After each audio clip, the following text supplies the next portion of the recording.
ജനുവരി 19 വിശുദ്ധ കാന്യൂട്ട് നാലാമൻ രക്തസാക്ഷി. 1043 ഡെൻമാർക്കിൽ കിങ് സ്വീൻ രണ്ടാമൻ എസ്ട്രിഡ്സണിൻ്റെ മകനാണ് കാന്യൂട്ട് ദ ഹോളി എന്നും കിങ് കാന്യൂട്ട് നാലാമൻ എന്നും അറിയപ്പെടുന്ന ഡെൻമാർക്കിലെ വിശുദ്ധ കാന്യൂട്ട് നാലാമൻ.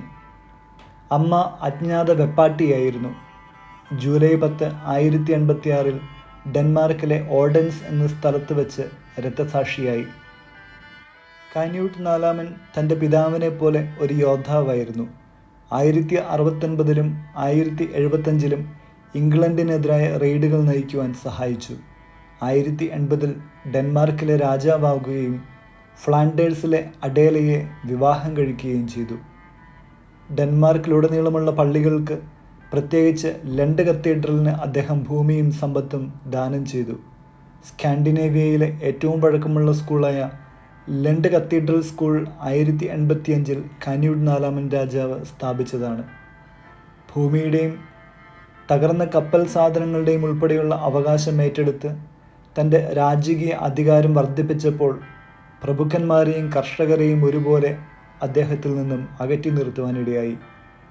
അതോടൊപ്പം അവർക്ക് പഴയ നിരവധി പദവികൾ കൂടി നഷ്ടമായതാണ് ആ എതിർപ്പിന് കാരണം. കാന്യൂട്ട് നാലാമൻ വില്യം ഒന്നാമൻ രാജാവിനെ ഇംഗ്ലണ്ടിൻ്റെ സിംഹാസനത്തിലേക്കുള്ള കൊള്ളക്കാരനായി കണക്കാക്കുകയും 1085 ആക്രമിക്കുവാനും തീരുമാനിച്ചു. ഫ്ലാൻഡേഴ്സ്, നോർവേ എന്നിവിടങ്ങളിൽ നിന്ന് സഖ്യസേനയുണ്ടാക്കി. എന്നാൽ പലവിധ പ്രശ്നങ്ങളാൽ ആക്രമണ പദ്ധതി വൈകി. 1086 തുടക്കത്തിൽ ജട്ട്ലാൻഡിലെ കർഷകർ അസംതൃപ്തരായ പ്രഭുക്കന്മാരുടെ നേതൃത്വത്തിൽ ഓഡൻസിലേക്ക് പലായനം ചെയ്ത കാന്യൂട്ട് നാലാമനെതിരെ ഉയർന്നു വന്നു. അദ്ദേഹം അഭയം തേടിയ സെയിൻറ്റ് ആൽബൻസ് ആശ്രമത്തിൽ അതിക്രമിച്ച് കയറിയ കലാപകാരികൾ അദ്ദേഹത്തെയും സഹോദരൻ ബെനഡിക്റ്റിനെയും മറ്റു 17 പേരെയും വധിച്ചു. കൊലപാതകം ക്രിസ്ത്യൻ ലോകത്തെ ഞെട്ടിച്ചു. 1101 കാന്യൂട്ട് നാലാമനെ വിശുദ്ധനായി പ്രഖ്യാപിച്ചു. 1300 ഓഡൻസ് കത്തീഡ്രലിൽ അദ്ദേഹത്തിൻ്റെ മൃതദേഹാവശിഷ്ടങ്ങൾ പുനർസംസ്കാരം നടത്തി. തുടർന്ന് ഓഡൻസ് കത്തീഡ്രലിനെ സെൻറ്റ് കാന്യൂട്ട് കത്തീഡ്രൽ എന്ന് പുനർനാമകരണം ചെയ്തു.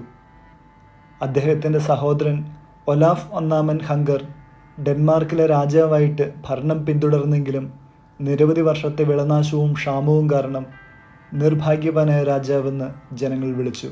കാന്യൂട്ട് നാലാമൻ്റെ മരണം മൂലം ദൈവം നൽകിയ ശിക്ഷയെന്നാണ് എല്ലാവരും ഈ കാലയളവിനെക്കുറിച്ച് പറഞ്ഞിരുന്നത്. തൻ്റെ ഭക്തി, ദാനധർമ്മം, ക്രിസ്ത്യൻ വിശ്വാസത്തോടുള്ള സമർപ്പണം എന്നിവയുടെ പേരിലാണ് കാന്യൂട്ട് നാലാമൻ അറിയപ്പെട്ടതും വിശുദ്ധനായതും.